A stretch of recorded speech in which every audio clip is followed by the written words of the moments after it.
One of the 3,000 choking deaths that happen every year was about to happen in front of 50 witnesses. In a luxury restaurant, an elderly woman gasped silently, clutching her pearls, and the only person who moved was the homeless veteran everyone had ignored. Her hands found their place with a precision forged by the United States Army. She didn't see the man watching her, the most dangerous man in the city, whose world had just stopped. She was Sergeant Maya Cruz, a combat medic discharged 2 years ago. Now she was another statistic, one of the nearly 4,000 homeless women veterans in America sleeping on a bench just feet from a $1,200 tasting menu. Her training never left her. In that split second, instinct overrode exhaustion. But the man whose mother she just saved isn't just a grateful son. He's Alexei Voronin, and he controls this city's underworld. And he just recognized the woman everyone else walked past. Maya Cruz didn't become homeless because she was lazy. She became homeless because the system designed to catch her was full of holes only women fall through. A decorated combat medic with the 7nd 68th Forward Surgical Team, her job in Afghanistan was to stabilize the critically wounded in a dust-choked tent while rockets fell. She saved 17 lives in one brutal month. But the one life she couldn't save was her own when she returned home. VA diagnosed her with PTSD and a traumatic brain injury from a convoy attack. But her file was also stamped with another, more insidious acronym, MST military sexual trauma. 1 in 3 female veterans reported. For Maya, reporting the assault by a superior officer meant her career ended, not his. She was discharged under a cloud of bureaucratic silence. The pension she was promised got tangled in red tape. The transition program offered her a job stocking shelves. The invisible wounds were heavier than her rucksack ever was. So she drifted. She was one of the 77% of homeless women veterans who are unemployed. She sold her medals to pay for a motel room for a week. She learned the geography of survival, which shelter lines formed first, which park benches were safest, which restaurant dumpsters had the cleanest leftovers. She became a ghost in a city of 10 million, her army uniform replaced by a worn olive-green jacket, her combat boots the only remaining piece of her old identity. But here's the thing about training that saves lives. It rewires your nervous system. The Heimlich maneuver isn't just a first aid technique. It's a sequence of muscle memory, a precise application of force at a specific upward angle. The Army drilled it into her until she could perform it in the dark, under stress, while simulating incoming fire. On that restaurant's marble floor, her body remembered what her mind had tried to forget. She was still a medic. Across the room, Alexei Voronin watched his mother breathe again. To the other diners, he was just a rich man in a $5,000 suit. They didn't see the 2 bodyguards by the door, or the manager who comped his meal without being asked. They didn't know that Voronin wasn't a last name in this city.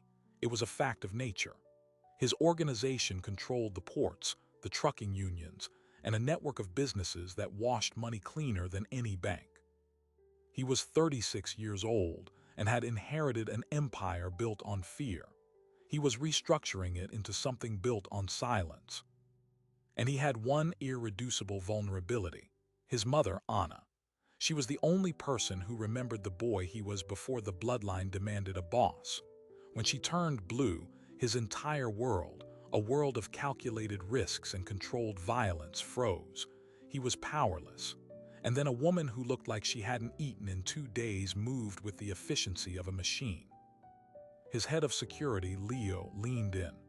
"We should go, boss. The ambulance is coming. It draws attention." Alexei didn't move. "Who is she?" "Just a street person. She's always on that bench. Harmless."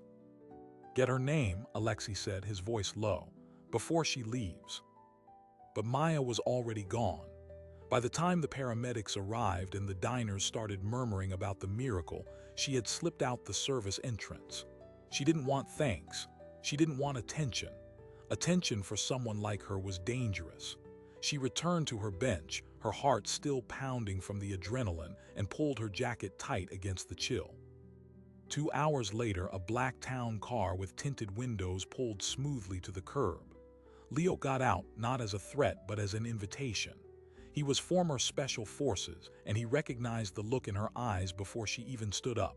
It was the thousand-yard stare. "Sergeant Cruz," he said, his tone respectful. "Mr. Voronin would like to express his gratitude. He insists." This was the moment where stories like hers usually ended. A handout, a $50 bill, a moment of condescending charity, but Leo didn't offer money. He opened the car door. Inside, the interior was silent and warm. "It's not an offer," Leo said softly, seeing her hesitation. "It's a secure location. The people who just saw you save Anna Voronin, some of them aren't friends of the family. You're now a person of interest." Maya weighed the danger of getting in the car against the danger of staying on the street, where anyone could find her. She got in. The car didn't go to a mansion. It went to a nondescript brick building in the financial district, up to a penthouse that was less a home and more a command center. Alexei Voronin stood by the window, his suit jacket off, his sleeves rolled up. He turned, and for the first time, Maya saw him without the mask of the restaurateur. The intensity was unnerving. "Thank you," he said, the words simple and direct. "My mother is at the hospital for observation. She will be fine because of you." "It's what anyone would do," Maya said, her voice hoarse from disuse. "No," Alexei corrected her. "It's what very few would do, and even fewer could do with that level of efficiency. Leo tells me your posture, your movement, your military." "Was," Maya said. "Combat medic," Alexei stated, having already accessed more than just her name. "Honorable discharge on paper, but your file is flagged. Why is a soldier with your training sleeping on a park bench?" Maya's guard went up. "The VA is slow." "Don't," Alexei said, holding up a hand. "I'm not the government. I don't care about their excuses. I care about cause and effect. You have a skill that is rare and valuable. You performed under pressure in a room full of people who would have done nothing. That is also rare and valuable." He picked up a tablet and handed it to her. On the screen was a photo of a young man in an army uniform. "This is my nephew, Dmitri. He's a patrol officer in the 7th Precinct. 4 months ago, he was shot in the chest during a drug bust that went wrong. The body armor caught the round, but the blunt force trauma stopped his heart. His partner, a 20-year veteran, froze. Dmitri died on the pavement because the man next to him didn't know how to perform CPR." Maya looked from the photo to Alexei. "I'm sorry for your loss, but I don't understand what that has to do with me." "My organization employs over 200 people in security, logistics, and transportation," Alexei said. "Not one of them has current, battlefield-tested medical training. The average police response time in the city is 11 minutes. The average time for brain death from a blocked airway is 4. I cannot protect my people with statistics. I need a solution." He walked toward her and the offer hung in the air, absurd and terrifying. "I am offering you a job, Sergeant Cruz. Room, board, a salary. You train my people. You create a medical response protocol. You ensure that what happened to my nephew never happens to anyone under my protection." Maya laughed, a short, brittle sound. "You want me to work for the mob?" "I want you to work for me," Alexei said. "To save lives within my organization. The life you saved tonight proves you still can. The bench you sleep on proves the country you serve doesn't care if you do." It was a devil's bargain, but for the first time in 2 years, someone was offering her not charity but a purpose. Not a handout, but her profession back. "Think about it," Alexei said, seeing the conflict in her eyes. "You can stay here tonight, it's secure. There's food, a shower, no strings." He left her in the living room staring at the city lights. Maya's mind raced. This was how people got trapped. A nice room, a warm meal, and then you owe someone like Alexei Voronin. But what was her alternative? Another night in the cold, another year of invisibility. She walked to the guest room, her body aching with exhaustion. She turned on the shower and let the hot water run over her skin, washing away 2 years of grime and despair. She looked at herself in the mirror, a stranger with sunken eyes. She had once been a soldier, then a victim, then a ghost. As the steam filled the room, she didn't hear the soft click of the door opening in the main penthouse. Leo entered, his expression grim. He handed Alexei a second tablet. "We just got a ping from the facial recognition scan you ordered," Leo said. "The system didn't flag her for her military file. It flagged her for a different reason." Alexei took the tablet. On it was a grainy security photo from a bank, dated 8 months ago. It showed a man in a hoodie during a robbery. The caption below read, "Person of interest dash suspect in armored car heist. Allied Security SCRVICES investigation." The suspect's face was partially obscured, but the height, the build, and the distinctive way he held the weapon, it was unmistakable to someone with Alexei's eye for detail. "That's not possible," Alexei murmured. "The algorithm is 97% confident," Leo said. "Sergeant Maya Cruz is the prime suspect in a $700,000 heist from an Allied security truck, the one where 2 guards were killed." Alexei stared at the photo, then toward the closed bathroom door where the water was running. The woman he just offered a job, the homeless veteran who saved his mother, was wanted for a double homicide. And the private security firm running the investigation, Allied Security Services, was owned by his biggest rival. Alexei Voronin did not become what he was by hesitating, but for a full minute after Leo left, he stared at the closed bathroom door, the tablet cold in his hands. The woman inside was either a miraculous coincidence or the most elaborate trap ever set for him. His mother's life, the triggering event. It was too perfect. He signaled to Leo with a sharp nod. When Maya emerged, her hair damp, wearing borrowed sweatpants and a t-shirt, she found Alexei standing in the same place. But the atmosphere had changed. The offer that hung in the air before was now replaced by a dangerous, silent calculation. "Sit down, Sergeant," Alexei said. His tone was no longer that of a grateful son. It was the tone of an interrogator. Maya felt the shift instantly. The hypervigilance that had kept her alive on the street kicked in. She remained standing. "What's wrong?" "The heist," Alexei said, turning the tablet screen toward her. "The Allied security truck, 700,000 in cash. 2 guards shot execution style, 8 months ago. Tell me you don't recognize the scene." Maya's eyes scanned the photo. She saw the blurry figure, the hoodie, the posture. A cold knot formed in her stomach, but not from guilt, from dread. "That's not me." "Facial recognition says it is. The algorithm is rarely wrong on gait analysis and build. You want to explain how a homeless veteran becomes the prime suspect in a professional hit." "I was set up," Maya said, the words coming out flat, practiced. She said them before to a detective who didn't care. "Everyone is set up," Alexei countered, his voice dangerously quiet. "Convince me."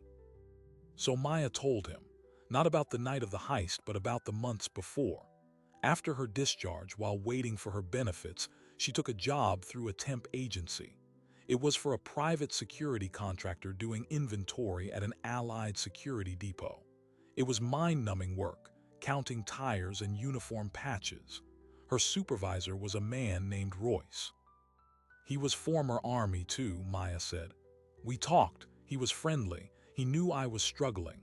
He said he could get me better work, cash, no questions. I was desperate. I took it." The work was off-the-book surveillance. Royce would give her a car and a camera. She'd sit outside a warehouse or an office building and log comings and goings. She assumed it was corporate espionage. She asked no questions. The cash kept her from being evicted. Then 3 days before the heist, Royce gave me a new job, a different car. He told me to follow an Allied security truck on its route to note any deviations, any stops. He said it was a routine audit for insurance. Maya's jaw tightened. "I followed it for 2 days. I mapped its entire route, its timing, the guards, brake patterns. I gave the notes to Royce." The night of the heist, she was in a laundromat 3 miles away, a fact her court-appointed lawyer couldn't prove because the security camera was broken. Royce disappeared. The temp agency had no record of her employment. The only evidence that placed her at the scene was the grainy footage from the truck's external camera, footage that showed someone with her exact physique and military bearing. The detective said I was the inside woman, Maya said, her voice hollow. That I provided the intel and then botched the job, leaving witnesses. He said I hid on the street afterward because it was the perfect cover. A homeless vet is invisible. Alexei listened, his expression unreadable. Why didn't they arrest you? They didn't have enough for a warrant, they said, but they made it clear I was being watched.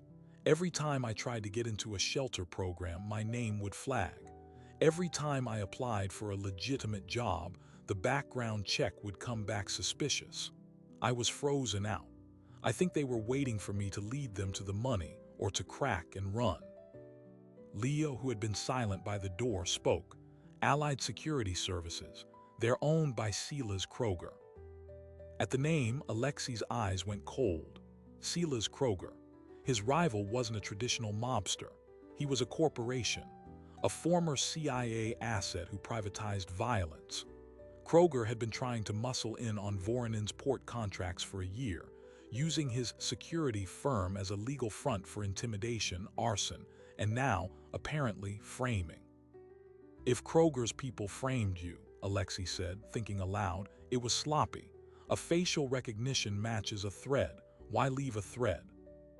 Because they didn't care if she was eventually cleared, Leo said.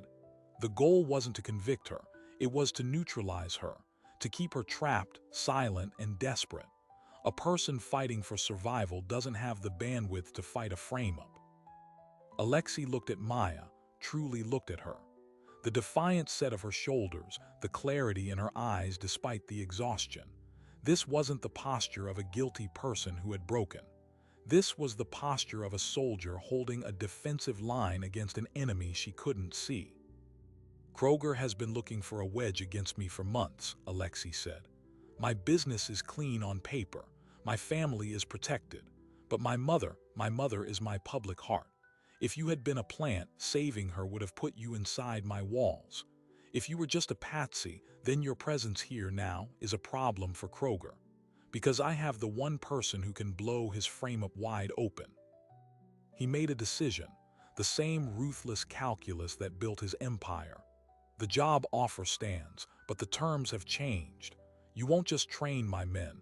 You will help me dismantle Silas Kroger. You will get your life back. And in return, you will give me the weapon I need to break him.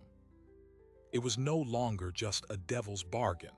It was a declaration of war, and Maya was being drafted into the front line. The next 72 hours were a whirlwind of shadow moves. Maya was moved from the penthouse to a secure apartment in a building owned by a Voronin shell corporation. It was sparse but clean. A new identity was crafted for her, Mara Cross, a freelance trauma consultant. Leo became her point of contact and her protector. Her first task was to autopsy the heist. With access to Voronin's underground network of hackers and fixers, she saw the case file her public defender never could.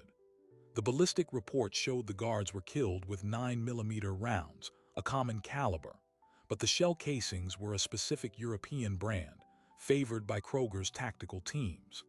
The getaway car, found burned out, had trace evidence linking it to a garage Kroger used for his clean vehicles. It's all circumstantial, Leo noted. Kroger's lawyers would have it thrown out in a hearing. He's insulated. Then we need something that isn't circumstantial, Maya said, the analytical part of her brain, the part that solved triage puzzles under fire clicking into gear. We need the shooter, or the money. The money is gone, Leo said, probably laundered through Kroger's offshore construction bids. Maybe not all of it, Maya said, pointing to a line in the financial seizure log. The truck was carrying $700,000, but the manifest lists $720,000. There's a $20,000 discrepancy, an extra cash box that wasn't on the official ledger. A shadow payment, a bribe, something that wasn't supposed to be there. If they could find where that $20,000 came from, they could find who it was meant for. Meanwhile, Alexei was moving on another front.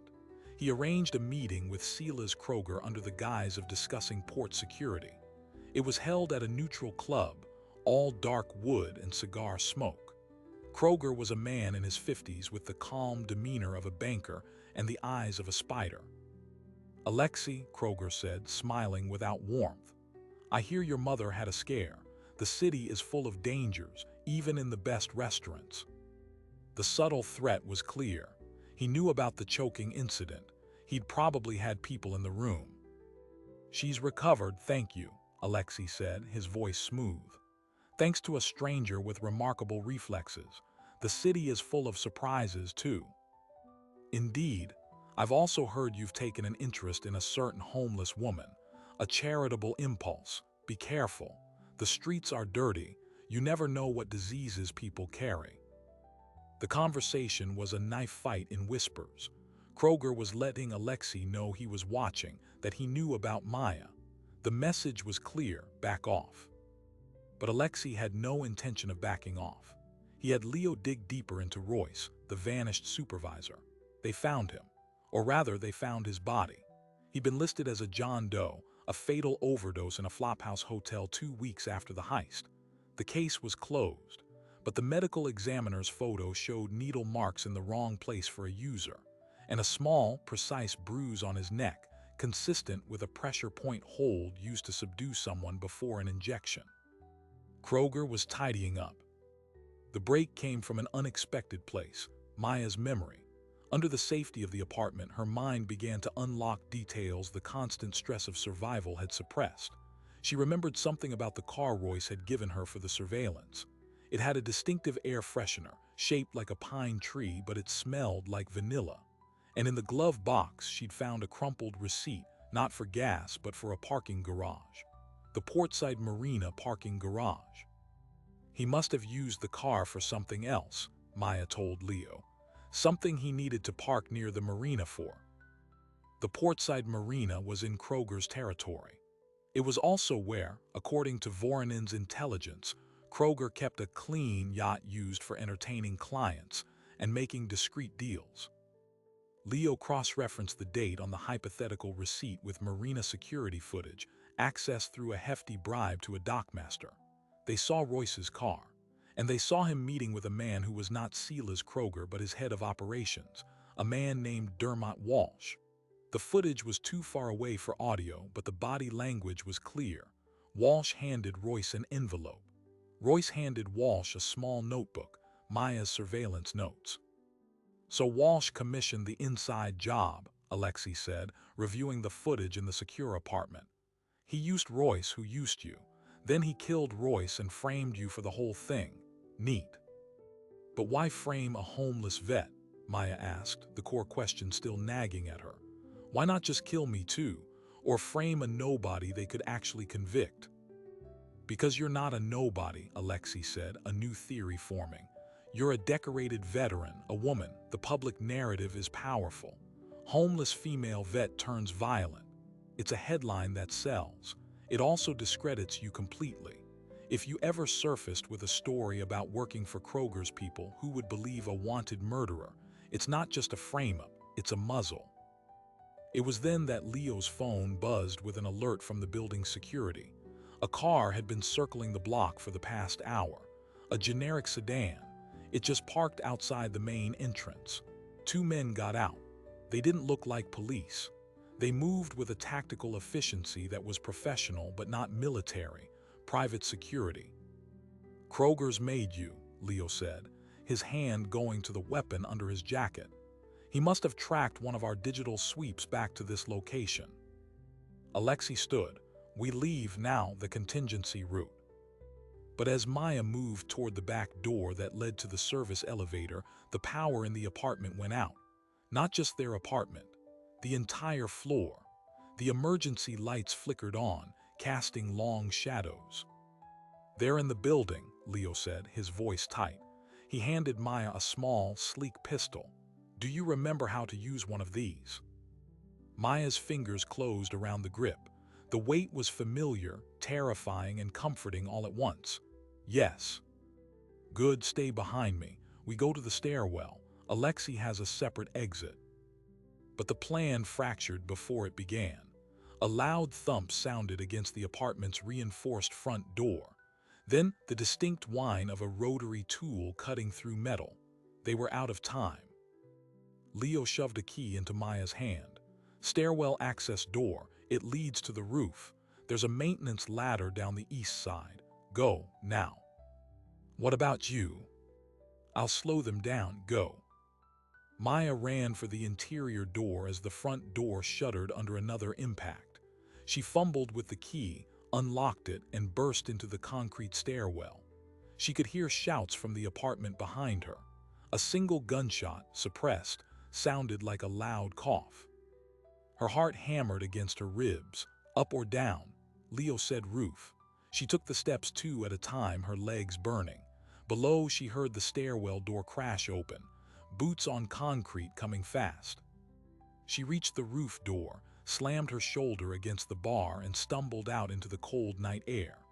The city lights spread out below her, a panorama of normal life. She scanned the roof. There, near the edge, was the promised maintenance ladder, bolted to the side of the building. She sprinted for it. As she swung her legs over the parapet, the roof door burst open again. A man in dark tactical gear emerged, his weapon raised. Stop! Allied security. Maya didn't stop. She started down the ladder, the metal icy against her palms. A shot rang out, pinging off the ladder rung next to her hand. They weren't trying to arrest her. They were trying to silence her. She climbed down faster, her mind shifting into a pure tactical space. 4 stories to the alley below. The ladder ended 2 stories up over a dumpster. She could make it. Above, she heard the man shout into his radio. She's on the east side ladder. Move to intercept at ground level. She reached the end of the ladder. The drop to the dumpster was about 15 feet. She took a breath, let go, and fell. She hit the plastic lid of the dumpster with a crash that knocked the wind from her lungs, then tumbled onto the filthy alley pavement. Gasping, she pushed herself up. At the alley's mouth, headlights flicked on, blinding her. Another sedan. Doors opened. Trapped between the building and the car, no way out. Then, with a screech of tires, a black SUV swerved into the alley entrance, blocking the sedan. The driver's window rolled down. It was Alexei Voronin, his face a mask of cold fury. "Get in," he yelled. Maya didn't hesitate. She ran for the SUV, yanked the passenger door open, and threw herself inside as gunfire erupted from the sedan. Bullets sparked off the SUV's armored panels. Alexei slammed the vehicle into reverse, speeding backward out of the alley with terrifying precision, then spun the wheel and accelerated into the night. Maya looked back at the shrinking alley, at the men who had come to kill her. The war was no longer theoretical. It had found her, and the only safe harbor left was with the most dangerous man in the city. They didn't go to another safe house. Alexei drove them to the one place Silas Kroger would never look, his mother's apartment. Not a penthouse, but a modest, book-filled co-op in a quiet neighborhood, paid for with clean money from her late husband's legitimate import business. Anna Voronin opened the door, took in her son's grim expression and the bleeding, shaken woman beside him, and wordlessly ushered them inside. "The police will be at your building within the hour," Alexei said, checking his phone. "Leo's signal is active but stationary at a downtown clinic. He's alive. He got out." Maya sank onto a sofa, her hands shaking. The adrenaline was fatting, leaving raw terror in its wake. They were going to kill me. In the alley. They weren't even trying to capture me. "Because you're no longer just a loose end to be neutralized," Anna said, her voice calm as she brought Maya a glass of water. "You're now a prize. My son took you from them. That makes you leverage." Alexei paced. Kroger moving this brazenly means we're close to something. The $20,000 discrepancy. We need to find where that cash came from. It's the only thread Kroger hasn't cut yet. But Maya was stuck on an earlier point. "You said Kroger wanted to discredit me, a homeless, murderous veteran. Why go through all that theater? If he just wanted me dead, Royce could have put a bullet in my head in that laundromat.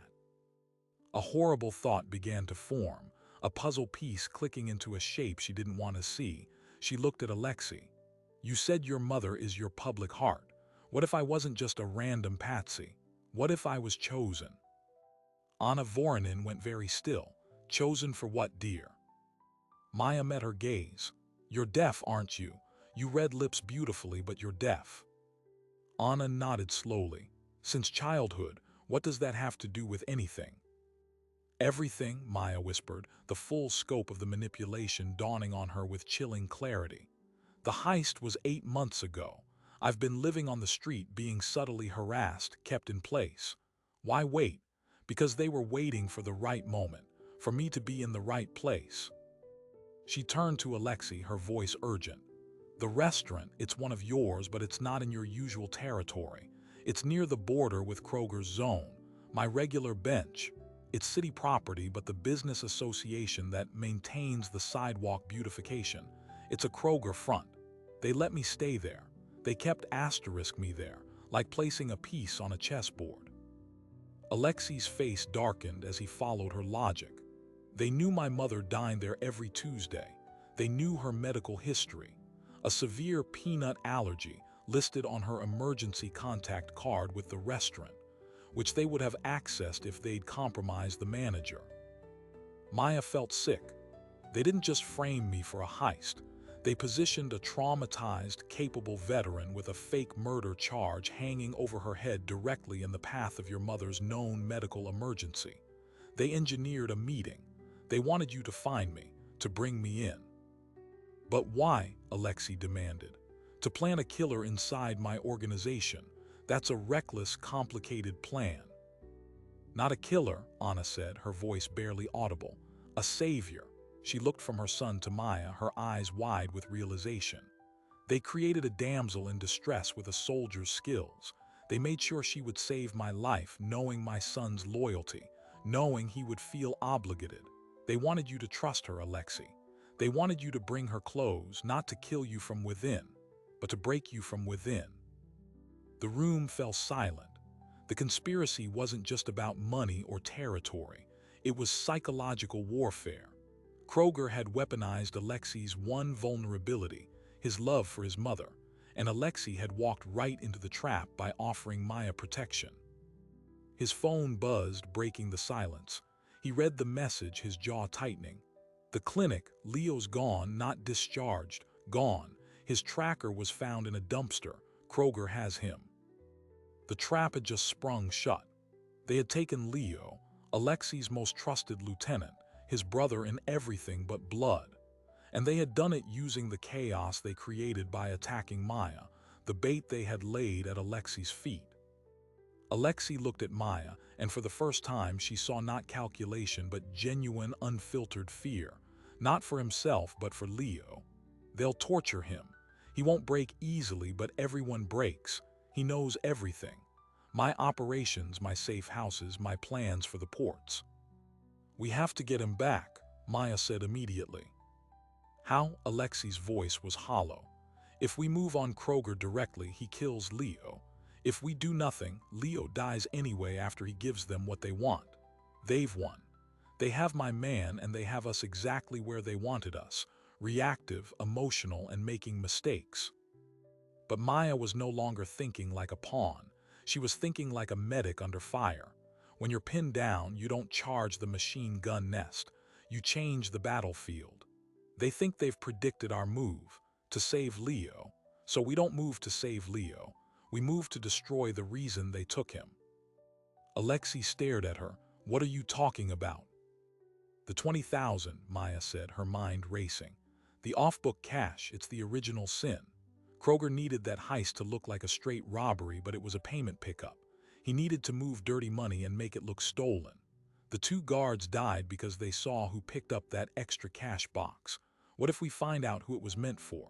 What if it was meant for someone inside the police? Or the city council? If we expose that, Kroger's entire operation unravels. He loses his protection. Leo becomes a liability to kill, not an asset to keep. It was a long shot, a desperate, dangerous long shot, but it was the only move left on the board that Kroger wouldn't expect. They worked through the night in Anna's study, using her old, non-connected desktop computer. Alexei called in favors from sources even Kroger couldn't monitor. They cross-referenced city officials, police commanders, and union leaders who had shown suspicious loyalty to Kroger's bids. They looked for sudden financial changes, a new car, a paid-off mortgage, around the date of the heist. The breakthrough came from an unexpected source, Anna herself. While making tea, she overheard Maya mention the portside marina. "The marina," Anna said. "That's where that awful political fundraiser was. For the district attorney candidate Morgan Shaw. It was on Kroger's yacht. I read about it in the society pages." Shaw denied any connection to Kroger, of course, said he just rented the space. Morgan Shaw, the rising star prosecutor who had recently dropped an investigation into Allied Securities labor practices for lack of evidence. Shaw was now the frontrunner for district attorney, running on a platform of law and order. Alexei pulled up Shaw's campaign finance reports. There it was, buried in a sub-filing. A $20,000 in-kind donation for a fundraising event venue, dated 1 week after the heist. The donor was listed as a shell corporation, but Alexei's hacker traced it back to a holding company owned by Sila's Kroger. "He didn't pay Shaw with the cash," Alexei said, a vicious smile touching his lips. "He paid with the asterisk value of the cash. He provided a luxury venue and called it an in-kind donation. The $20,000 in the extra cash box was the actual market rate cost of renting that yacht for a night. Kroger stole the money from his own client, used it to pay for Shaw's fundraiser, and wrote it off as a donation. He cleaned the cash and bought a district attorney in one move." And the two guards had seen Dermot Walsh, Kroger's head of operations, hand that specific cash box to Morgan Shaw's campaign manager on the dock. That's why they had to die. They had it, the connection, the motive, the whole sordid plot. But evidence on a hacker's screen wasn't enough. They needed something admissible. They needed a witness. Or they needed the one piece of physical evidence that tied it all together. The security hard drive from Kroger's yacht that would show Shaw and his team accepting the donation on the night financed by stolen, murdered cash. "Getting that is suicide," Alexei said. "The yacht is a fortress. It's where Kroger is probably keeping Leo." "Then we have 2 reasons to go," Maya replied. They planned the raid not as a mob hit but as a surgical extraction. They couldn't use Alexei's usual soldiers. Kroger would be expecting that. So they used Maya's expertise. She identified the vulnerabilities. The yacht's security was geared to repel an assault from the dock or from the water. They wouldn't expect an approach from above. Using Anna's clean funds, they procured civilian-grade equipment, a quiet electric boat, a drone, non-lethal tactical gear. Their objective wasn't to shoot their way in. It was to get in, get the hard drive from the yacht's security room, find Leo, and get out before Kroger's men knew they were there. Maya would lead the infiltration. Alexei would provide the distraction, making a very public, very angry appearance at Kroger's downtown headquarters with a phalanx of lawyers, demanding to know where his missing employee was. 2 nights later, under the cover of fog rolling in from the water, Maya paddled the electric raft toward the asterisk Etha, Kroger's 120-foot yacht. It glowed in the night, music and laughter drifting from its upper decks. Kroger was hosting another party, another display of legitimate power. Using grapples, she scaled the stern, avoiding the patrolling guards. She moved with the silence drilled into her in the army, her heart a steady drum in her chest. She found the service entrance to the lower decks, picked the simple lock, and slipped inside. The interior was lush and silent, the thump of the party above muffled. According to the schematics, the security room was amidships behind the galley. She found it empty, the guard likely making rounds. She plugged a device into the main console, downloading the security footage from the night of the fundraiser. As files transferred, She pulled the physical hard drive as a backup. A noise in the corridor.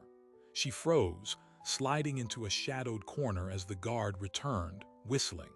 He sat at the console, didn't notice the download progress bar, and picked up a magazine.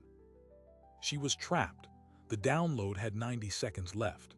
Then a shout echoed from elsewhere on the ship, followed by the distinct sound of a struggle. The guard jumped up, radio crackling. "We have an intruder. Lower deck starboard, it's Voronin's man. He's alive and he's loose." Leo, he'd escaped his cell. Chaos was the only cover she needed. As the guard ran out, she grabbed the finished drive and device and fled the room. Following the sounds of pursuit, she found Leo. He was cornered in a dead-end corridor by 3 of Kroger's men. He was barefoot, shirtless, covered in fresh bruises and burns, but he was on his feet, holding a fire extinguisher like a club. When he saw her, his eyes widened in shock. Maya didn't shout. She acted. She threw the hard drive case at the head of the closest man, then charged the second, using the momentum to drive him into the wall. It was not the clean, efficient combat of a soldier, but the desperate, brutal fight of survival. Leo smashed the extinguisher into the third man, the canister exploding in a cloud of white powder. "Go," Maya yelled, shoving Leo toward the way she'd come. They ran, alarms now blaring throughout the yacht. They burst onto the deck, fog swallowing them. Their raft was 20 feet below. "Jump," Maya ordered. Without hesitation, Leo jumped. Maya followed. They hit the cold water, surfaced, and hauled themselves into the raft.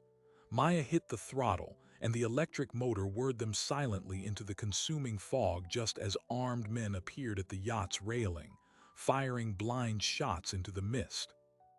They reached the shore where Alexei's car waited, engine running. They tumbled into the back seat, dripping and gasping. Alexei looked from Leo's battered form to the hard drive case in Maya's white-knuckled grip. "Did you get it?" he asked. Maya held up the case. "We got it all, the transaction, the meeting, everything." Leo coughed, managed a pained smile. "Told you she was worth the trouble, boss." As they sped away, Maya looked back at the glowing yacht, now alive with panic. They had the weapon to destroy Sila's Kroger, but they had also just declared open war. There would be no more shadows, no more proxies. Kroger would come for them with everything he had. The safe part of the battle was over. Now came the storm. Sila's Kroger did not go down with a bang, but with a carefully orchestrated whisper. Alexei Voronin was not a man who delivered justice through headlines. He delivered it through leverage. The hard drive from the yacht was not taken to the police. It was taken to Morgan Shaw, the district attorney candidate, in a private meeting at dawn. Alexei laid it out plainly. "You withdraw from the race today, citing personal reasons. You endorse your opponent. The footage of you accepting Kroger's donation never leaves this room. If you do this, you walk away with your freedom. If you hesitate, this goes to the FBI, the press, and your family." Shaw, a man who had built his career on image, crumbled in 20 minutes. His withdrawal sent shockwaves through the city's political establishment. But the real earthquake was what came next. With Shaw neutralized, Alexei forwarded copies of the evidence anonymously to the FBI's Organized Crime Division and to 3 major newspapers. The story broke not as a mob hit, but as a corruption scandal. Security tycoon bought DA candidate with stolen, blood-stained cash. The evidence was too precise, too damning. Federal warrants were issued. Kroger's world, a castle of legal fronts and intimidation, collapsed under the weight of subpoenas and frozen assets. His men, facing life sentences for murder, began turning on each other. Dermot Walsh, the operations head, was the first to cut a deal, confessing to the heist, the murders, and the frame-up of Maya Cruz in exchange for testifying against Kroger. For Maya, the official letter from the district attorney's office arrived 2 weeks later. All charges dropped, her record expunged. The attached note from the new interim DA was brief. "The city owes you an apology, Sergeant Cruz, and its thanks."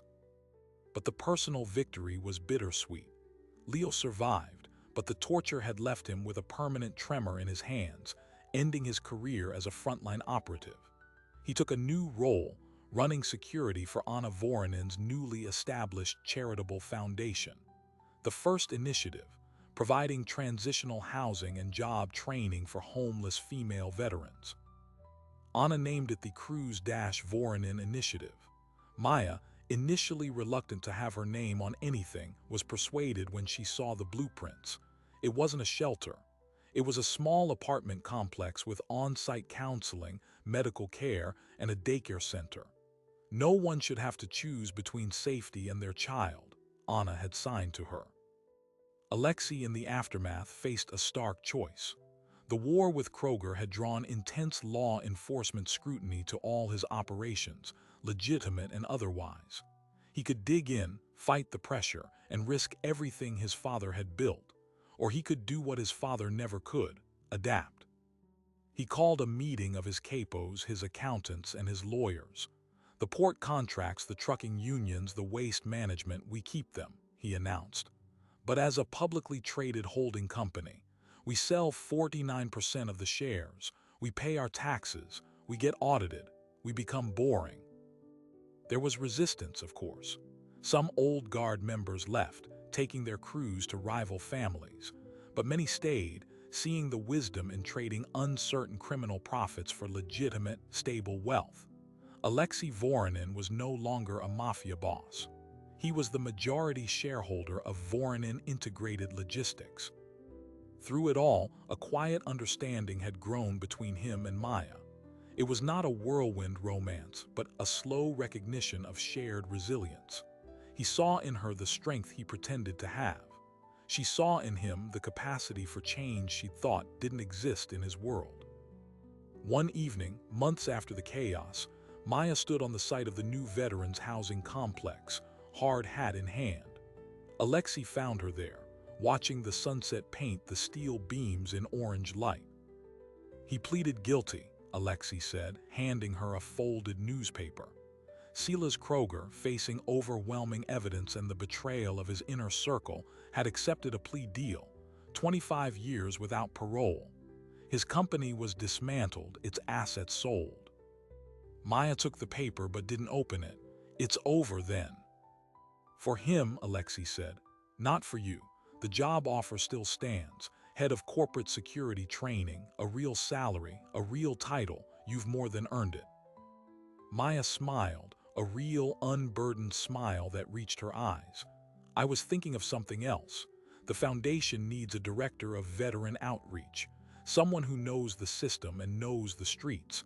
I could do that, and I could maybe consult on your training protocols on the side."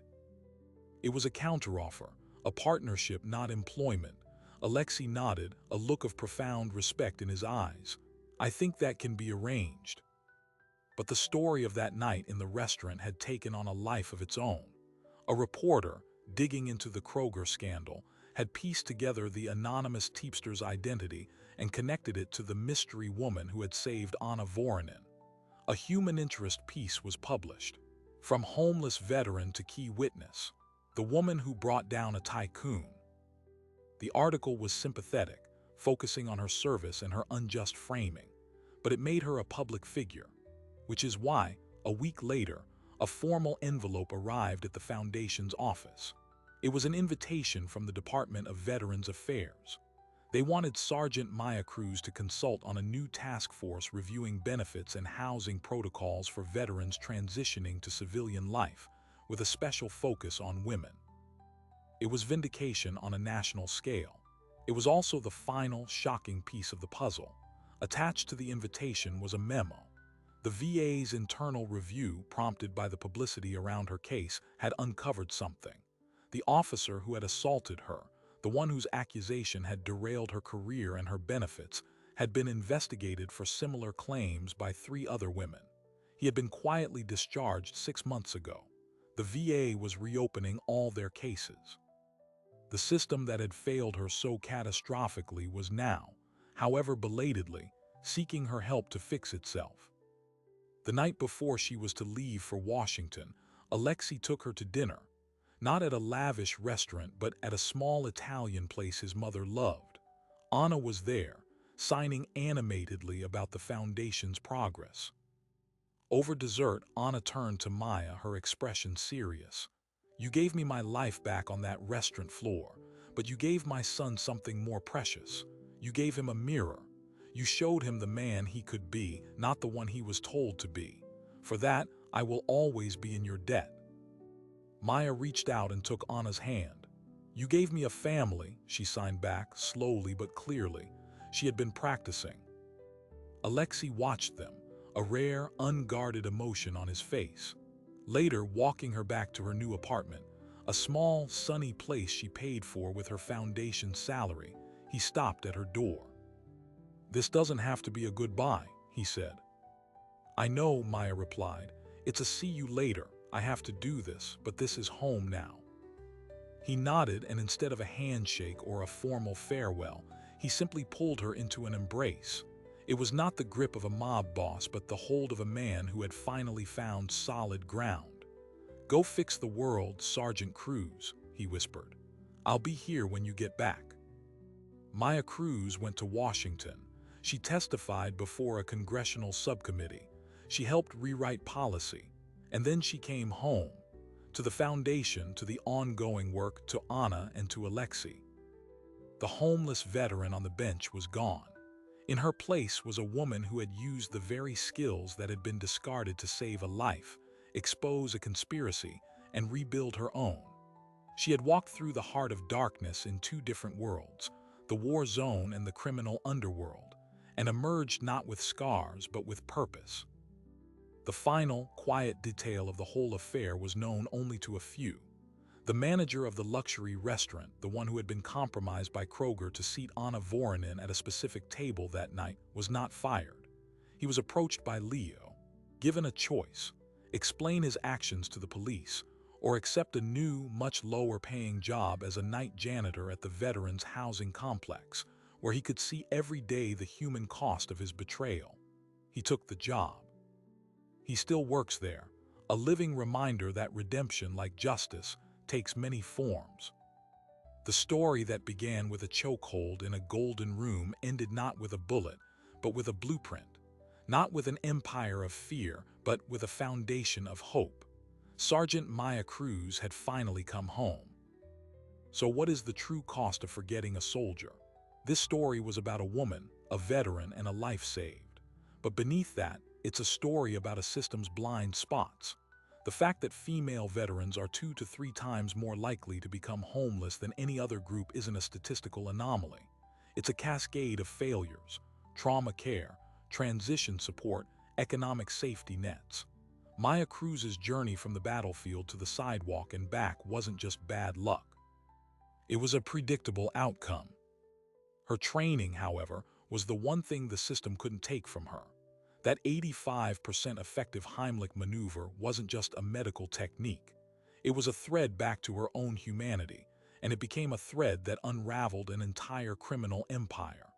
The irony is profound. The very skills the military invested thousands to instill in her, skills the civilian world dismissed, were the ones that ultimately protected it. This narrative forces an uncomfortable question.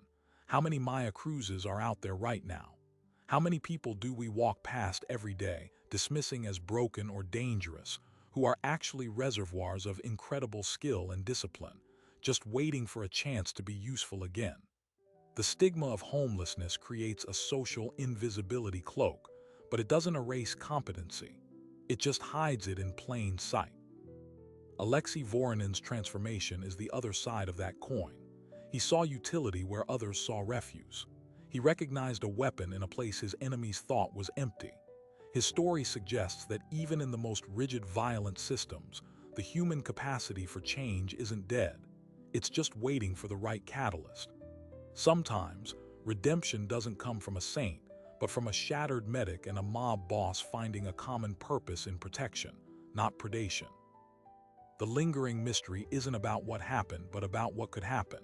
If a single act of competence in a restaurant can alter the fate of a city, what other invisible levers of change are waiting to be pulled by the people we've chosen not to see? The answer isn't in grand schemes, but in simple recognition. To see the person, not just the circumstance. To value the skill, not just the title. Maya's story ended with a foundation, a policy change, and a home. But it began with a choice to look, to act, and to see value where society said there was none. That choice is available to all of us every day. If you found this exploration of hidden strength and unexpected redemption compelling, then you're in the right place.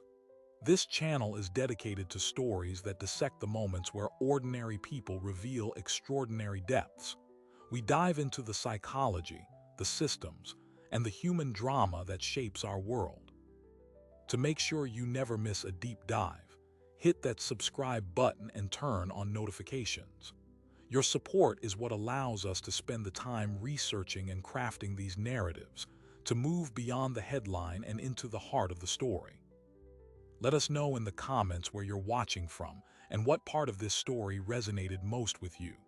Was it the military precision, the systemic failure, or the unlikely alliance?